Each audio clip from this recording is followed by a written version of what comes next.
Welcome to Farm Food Facts, the webcast and podcast of the U.S. Farmers and Ranchers in Action.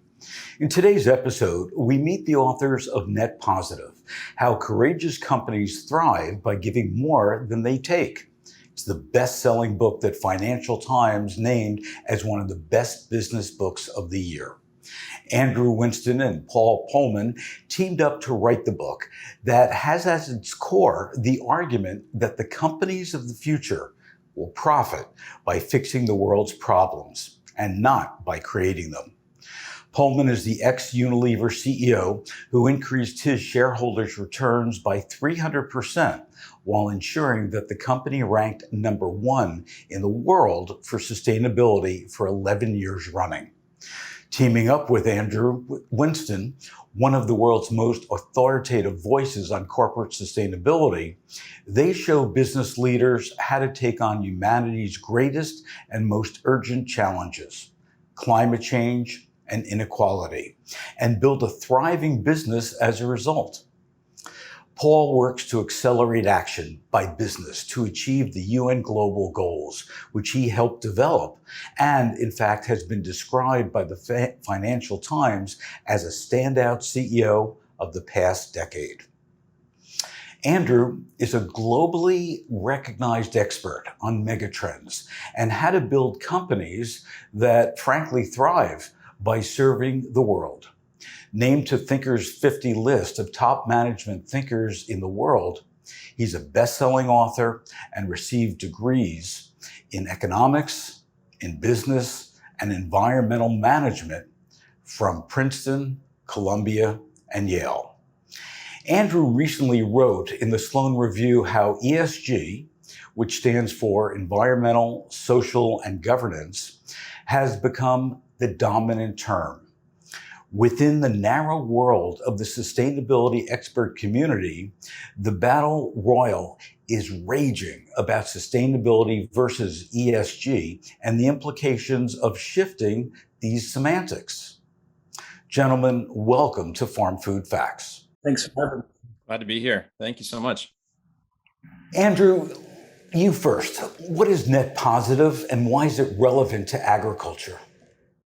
Well, so stepping back for a second, I think that we're finding ourselves as a world in a pretty challenging situation. You know, our big challenges, the two we focus on, the existential challenges we focus on in the book, inequality and climate, have been getting worse exponentially, and they're moving very, very quickly. So we're very low on time. So, you know, Paul and I believe that we need to move much faster. Business has this critical role to play and can step up and help lead the change, but the ambition has to rise. For years and years, it's been, you know, companies abiding with the law or maybe trying to improve their footprint, you know, incrementally, and we need to do something more.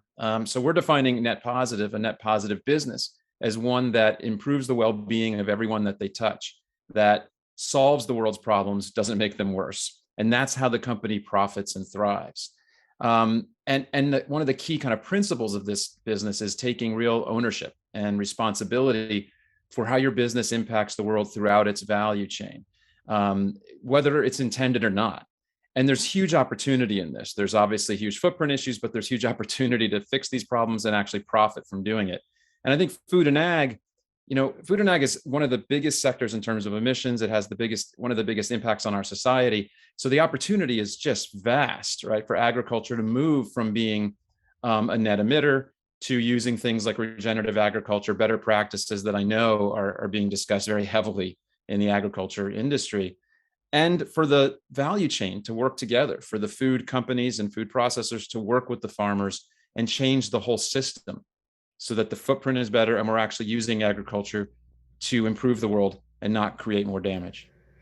And when we look at what's gone on in the past couple of years because of the pandemic, it's really highlighted that people need to be working together more. Paul, let's talk about implementation. How should businesses get started to be net positive?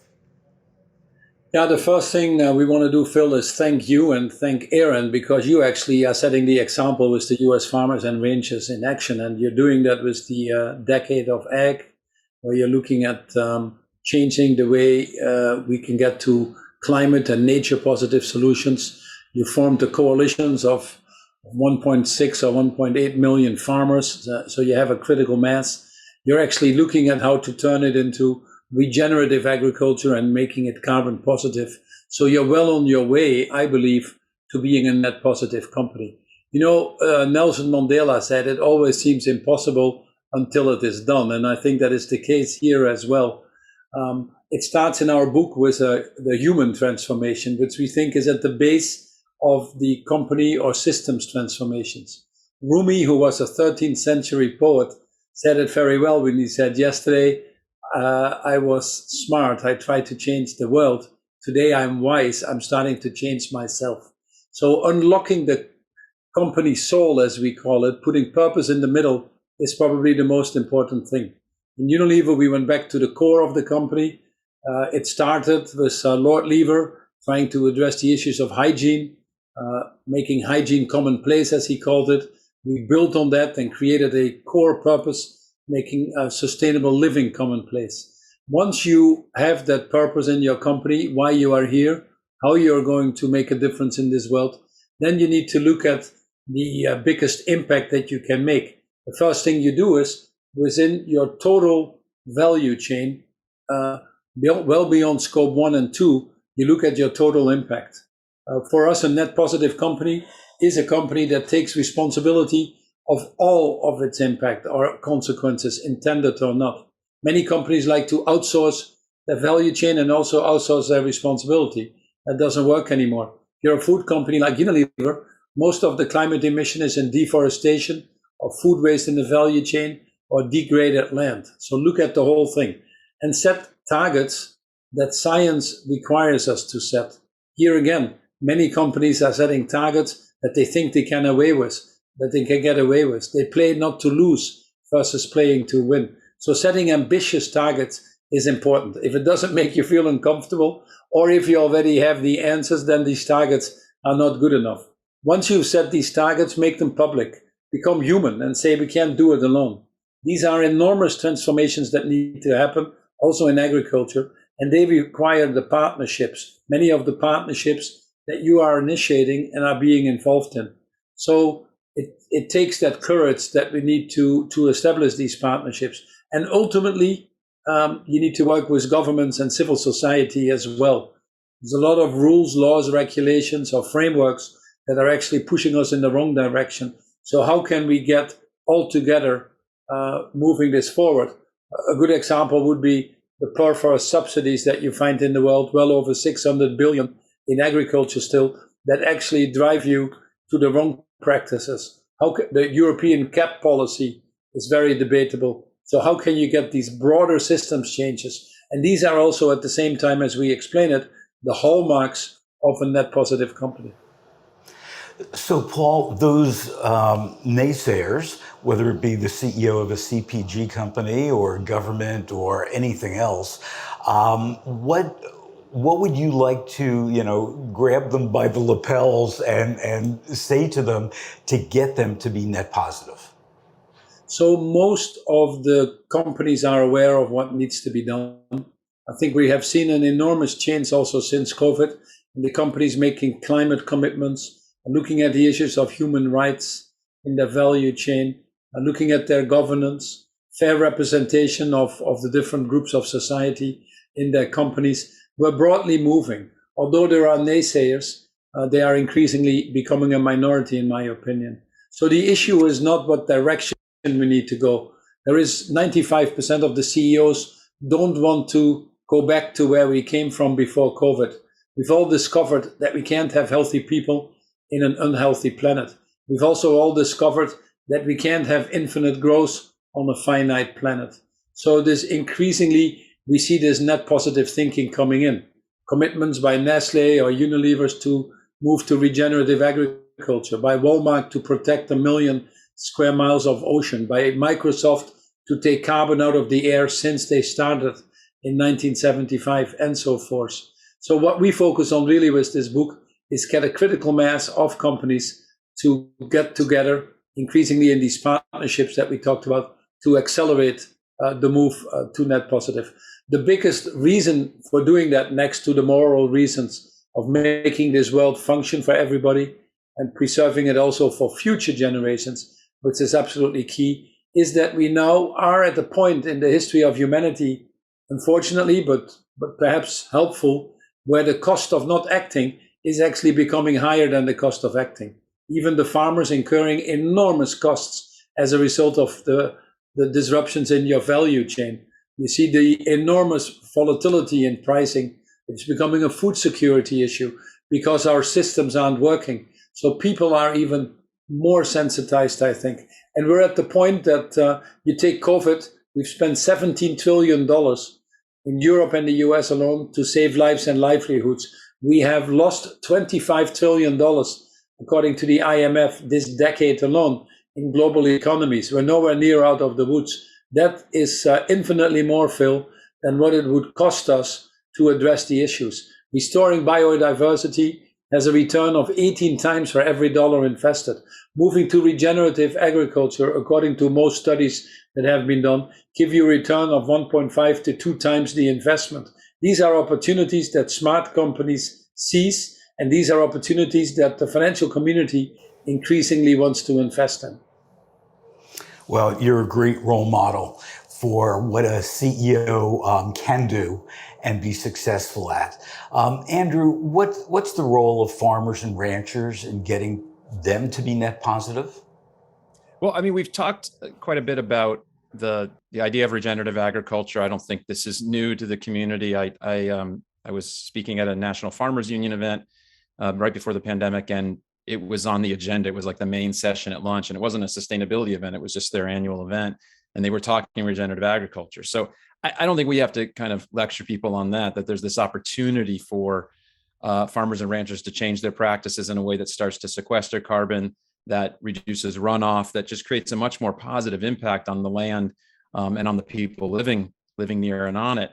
But I think there's actually something kind of more philosophical, which is, these big companies, the food companies, are setting more and more of these goals and are starting to seek out being net positive, but they just can't possibly do that without the supply chain, as Paul was talking about, without the farmers and ranchers. So, and they're very short focused, kind of short-term focused in big companies. And I think there's something about the farming and ranching community that just has a much longer view, right? You're thinking about planting cycles. You're talking about many years. You're talking about families handing down farms. And I think there's kind of a mental model that this sector can really help the big companies deal with and think in a much larger way about the value that the whole business is providing to society, and to think in the longer term value creation, because that's what really separates, in a way, the companies seeking net positive and those stuck in today's model, is thinking about long-term value that serves many, many stakeholders, not just the shareholder. And I think farms and ranches are right at the heart of that, and right down in the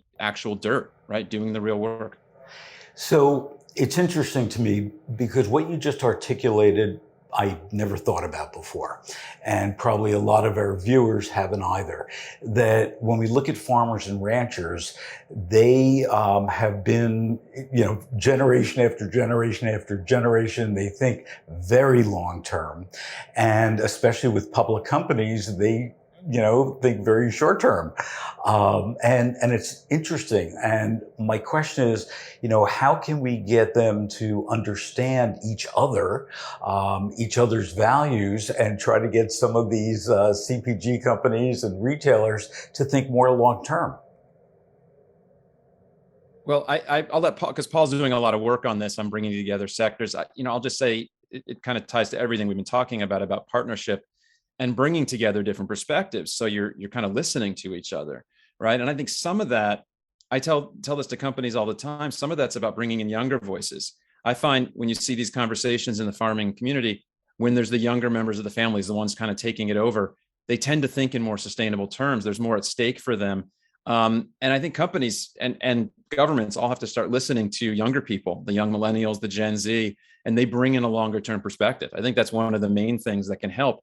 But it means you're coming together in partnerships with civil society, government, and business, and respecting each other and kind of building trust with each other. That's the only way we're going to solve these really big problems. But I think Paul kind of does this on the ground with sectors. So Paul, how do you do it? Yeah, so the thing I wanted to mention before on why agriculture is so important is that we have seen until now the energy transition, or fighting this probably most existential challenge that we have, climate change, we've seen it as an energy transition. But more and more people understand that nature-based solutions are really the answer. If we can capture carbon in the ground, if we can restore biodiversity, you're solving what is 25% of the problem, which is the food value chain, and you're turning that rapidly into 30% of the solution. And it needs the partnership, like Andrew says, across the value chain to tackle issues like food security, to get the right food waste, bring food waste under control, to attack issues like stunting that still affects 160 million people, to take care of the crisis and respond to that in an effective way with the terrible drama unfolding not far from here in the Ukraine. All these things are challenges being thrown at us that require that stronger cooperation. And as you rightfully say, you cannot solve that in the red race of quarterly reporting. So one of the systems changes that we need indeed is to move these financial markets to the longer term. We are creating a movement in the financial market, actually, believe it or not, where more and more are seeing the benefits that they need to have a return over the longer term for pensions. That is probably the biggest amount of money that is being invested longer term.